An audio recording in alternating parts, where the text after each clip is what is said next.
5 minute കൊണ്ട് ഒരു craft ചെയ്യാൻ പറ്റുമെന്ന് പറഞ്ഞാൽ നിങ്ങൾ വിശ്വസിക്കുമോ? അതാണ് കേട്ടോ ഇന്നത്തെ ക്രാഫ്റ്റ്. ഈ ഒരു പേപ്പർ പൗച്ചിന് വേണ്ടിയിട്ട് 5 മിനിറ്റ് പോലും ചിലപ്പോൾ നിങ്ങൾക്ക് ആവശ്യം വരില്ല. ഒരു പേപ്പർ എടുക്കുക, അതിനൊന്ന് 3 ഐറ്റം മടക്കുക. 3 ഐറ്റം മടക്കിയ പേപ്പറിനൊന്ന് 2 ഐറ്റം മടക്കുക. അതായത് ഒന്ന് ഹാഫ് ഐറ്റം മടക്കണേ. ഇതിന് പുറത്തേക്ക് വരുന്ന 2 സൈഡും ഇതേ രീതിക്കൊന്ന് മടക്കിയെടുക്കണം കേട്ടോ. അപ്പോൾ ഇത്രയേ ഉള്ളൂ കേട്ടോ ഇത് ചെയ്യാൻ വേണ്ടിയിട്ട്. പിന്നെ ഇതിൽ കുറച്ച് സാധനങ്ങളൊക്കെ ഇട്ട് കഴിഞ്ഞാൽ അത് താഴേക്ക് പോകാൻ പാടില്ലല്ലോ. അതിന് വേണ്ടിയിട്ട് ആ ഒരു കോർണർ എന്ത് ചെയ്യുക, ഞാൻ കാണിച്ച അതേ രീതിയിലൊന്ന് മടക്കിയെടുത്താൽ മതി കേട്ടോ. ഉൾവശത്തേക്ക് വേണം മടക്കിയെടുക്കാൻ. അതും കൂടെ ആയിക്കഴിഞ്ഞാൽ ഇതൊന്ന് കംപ്ലീറ്റ് ആയി. അപ്പോൾ ഇതേ രീതിക്ക് തന്നെ 2 സൈഡിലും ചെയ്യുന്നുണ്ട്. ഞാനിതിൽ ഒരു സൈഡ് മാത്രമേ കാണിച്ചിട്ടുള്ളൂ കേട്ടോ. അപ്പോൾ ഒരു സൈഡ് കാണിച്ചപ്പോൾ തന്നെ നിങ്ങൾക്കത് മനസ്സിലായിട്ടുണ്ടാവേ.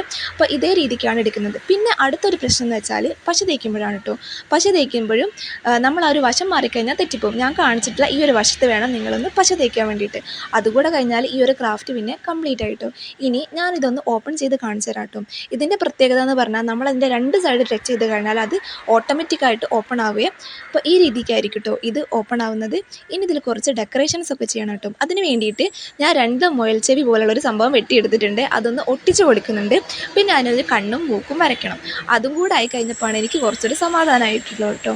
അപ്പം അതും കൂടെ ആയി കഴിഞ്ഞപ്പം ഈ ഒരു ക്രാഫ്റ്റ് കാണാൻ വേണ്ടിയിട്ട് നല്ല ക്യൂട്ടായിരുന്നു കേട്ടോ. പിന്നെ നിങ്ങൾക്ക് ഈ ഒരു വീഡിയോ ഇഷ്ടമായെങ്കിൽ ചാനലൊന്ന് സബ്സ്ക്രൈബ് ചെയ്ത് സപ്പോർട്ട് ചെയ്യണേ. മാത്രമല്ല ഒരു ലൈക്കും കൂടെ ചെയ്യാൻ മറക്കണ്ട കേട്ടോ. അപ്പോൾ ഇതേപോലുള്ള വീഡിയോ ആയിട്ട് അടുത്ത വീഡിയോയിൽ കാണാം കേട്ടോ. ഇതിൽ ഞാൻ കുറച്ച് സാധനങ്ങളൊക്കെ വെക്കുന്നുണ്ട്. എന്നിട്ട് ഇതിനകത്തിട്ടിട്ടൊന്ന് ഓപ്പൺ ചെയ്തും കൂടെ കാണിച്ചു തരാം കേട്ടോ. അപ്പോൾ എങ്ങനെയുണ്ട് സംഭവം? അടിപൊളിയല്ലേ? എന്തായാലും നിങ്ങളിത് ട്രൈ ചെയ്ത് നോക്കണം കേട്ടോ. അപ്പം ബൈ, താങ്ക് യു.